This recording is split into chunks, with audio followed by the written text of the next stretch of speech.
So in this piece, I used a thinner white base and intentionally overblew the colors, meaning I repeatedly went over them with the blow dryer.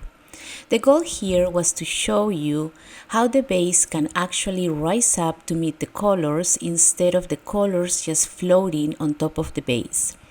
By over blow drying, you get more blending but also a lot more movement and flow throughout the piece.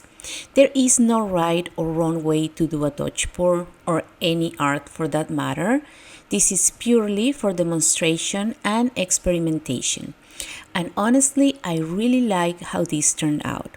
It's a different look, but for me, it works. Thank you so much for watching. If you enjoyed this video, give it a like. And if you want to learn more about Dutch pours, check out the playlist linked in the description box. I'll see you in the next one.